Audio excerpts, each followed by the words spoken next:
বকর রাদিয়াল্লাহু তাআলা আনহু তখন রাষ্ট্রপ্রধান। ওনার গোলাম একটা ভুল করে ফেলেছে, উনি রাগে গোলামের একটা সর মারছে, একটা থাপ্পড় দিছে। তাৎক্ষণিক কিছুক্ষণ পরে আবু বকরের রাগটা ঠান্ডা হয়ে গেছে।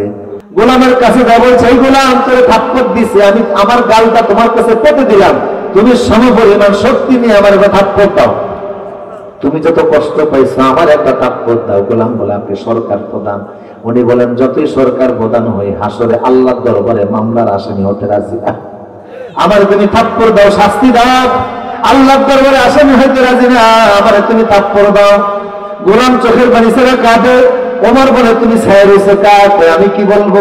তুমি বলো, হে খলিফাতুল মুসলিমিন, আপনি নবীর হিজরতের সাথী, আপনি সিদ্দিকে আকবর, আপনার আমলনামায় সবচেয়ে সওয়াব বেশি, আমার হাত আপনার গাল পর্যন্ত যাবে না, আমি আপনারে ক্ষমা করে দিলাম। এইভাবে করে আমাদের আকাবেররা ইনসাফ কায়েম করেছে। কথা বলেন না কার? মাওলানা আব্বাস আলী খান রাহমাতুল্লাহ আলাইহি সাতক্ষীরা ছিল ওনার বাড়ি। গাড়ি গেছে, সংগঠনের গাড়ি।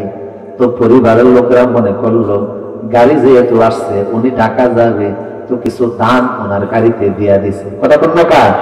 তো দান গাড়ি গড়িতে দিয়েছে, শহরে নিয়ে আসবে ওনার বাড়িতে। দেখবেন শহরের লোকেরা আগে গ্রাম থেকে ধান নিত পিঠা খাওয়ার জন্য। কথা বলেন না কার?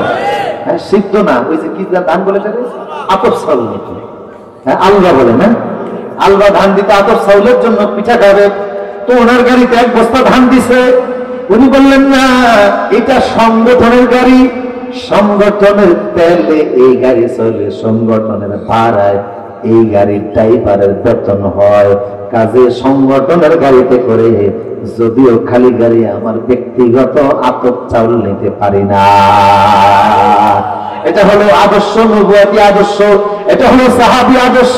এই জাতীয় লোকেরা কোনদিন রাষ্ট্র ক্ষমতায় গেলে আল্লাহর কসম করে বলতে পারে এরা জুলুম করবে না।